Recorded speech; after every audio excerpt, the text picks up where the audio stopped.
The bar association and library Moradabad के तत्वाधान में अधिवक्ताओं ने अधिवक्ता अधिनियम 1961 में प्रस्तावित संशोधन किए जाने के खिलाफ कलेक्ट्रेट पर जोरदार प्रदर्शन किया।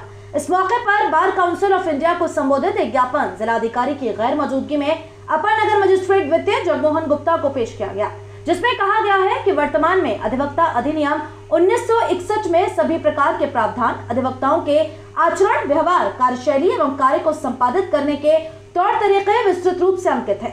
वर्तमान समय में अधिवक्ता अधिनियम 1961 में जो संशोधन प्रस्तावित है उसका गजट नोटिफिकेशन 25 जून को किया गया है। इन संशोधनों के क्रियान्वित होने से अधिवक्ता के अपनी बात न्यायालय में स्वतंत्रता पूर्वक कहने के मौलिक अधिकार का हनन होगा। कहा गया कि अधिवक्ता के कदाचार के संबंध में और अधिवक्ता द्वारा अपनी बात रखते समय उसका आचरण कदाचार का है अथवा नहीं, यह निर्णय केवल न्यायालय पर निर्भर करेगा। प्रस्तावित संशोधन में अधिवक्ता स्वतंत्रता पूर्वक अपने विधिक विचार न्यायालय के समक्ष रखने में असमर्थ रहेंगे। प्रस्तावित संशोधन संविधान द्वारा प्रदत्त स्वतंत्रता एवं अभिव्यक्ति के मौलिक व संवैधानिक अधिकार को भी प्रभावित करेगा, जो अधिवक्ता के अधिकारों को खत्म कर दिए जाने हेतु उठाया गया असंवैधानिक कदम है। ज्ञापन में कहा गया कि अधिवक्ता अधिनियम 1961 में बार काउंसिल ऑफ इंडिया द्वारा प्रस्तावित संशोधन दिनांक 25 जून 2021 का the bar association and library Moradabad घोर विरोध करती है और इसे यथावत बनाए रखने की मांग करती है।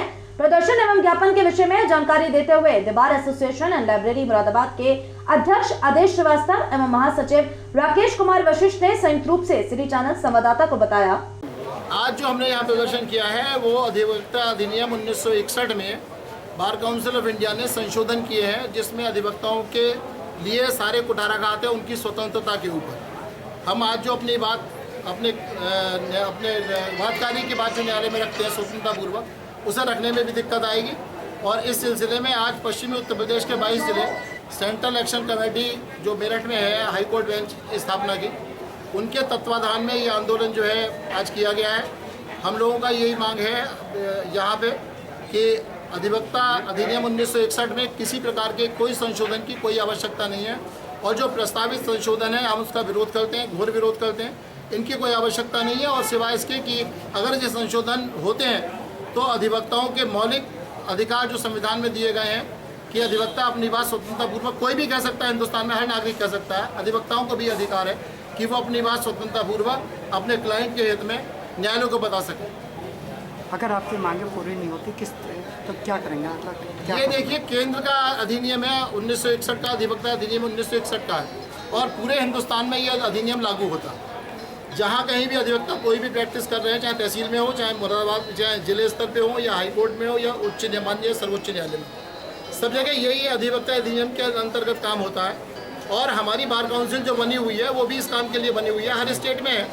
उसका काम यही है कि अधिवक्ताओं के अगर किसी को लगता है कि कोई कदाचार है तो उसकी जांच और उसकी पड़ताल और उसके लिए डिसिप्लिनरी एक्शन लेने का पूरा अधिकार आज भी हमारी bar council of Uttar Pradesh को है। तो जब एक अधिकार एक यूनिट पे ऑलरेडी है और जो हमारी सर्वोच्च संस्था है, तो उसमें किसी और अधिनियम में संशोधन करके किसी और ऐसे उसको जोड़ने की, नई बातों को जोड़ने की कोई आवश्यकता नहीं है। मुरादाबाद के अधिवक्ता भी ये महसूस करते हैं कि इसकी कोई ज़रूरत नहीं है, और इसके जो प्रस्तावित संशोधन है मुरादाबाद की बार और मुरादाबाद के अधिवक्ता उसका घोर विरोध करते हैं। हमने इस ज्ञापन के माध्यम से बार काउंसिल ऑफ इंडिया को, bar council of Uttar Pradesh को अवगत करा दिया है। जहां तक आपका सवाल था कि हम क्या करेंगे, हम अपने अधिकारों की सुरक्षा के लिए और अपने अधिवक्ताओं की सुरक्षा के लिए जो भी अंतिम लड़ाई होगी और जहां भी आखिर तक लड़ा जाएगा उसकी लड़ा जाएगा। हम ये संशोधन किसी भी हालत में पारित नहीं होने देंगे, ये बिल्कुल निश्चित। प्रदर्शन में अजय बंसल, श्रीकांत उपाध्याय, विनोद कुमार, गोपाल कृष्ण द्विवेदी, बच्चन सिंह, सौरभ चक्रवर्ती, त्रिलोचन दिवाकर, नरेश सैनी, अनुज कुमार शर्मा, अरुण शर्मा, संदीप कुमार यादव एवं विनोद कुमार विकल सहित भारी संख्या में अधिवक्तागण मौजूद रहे।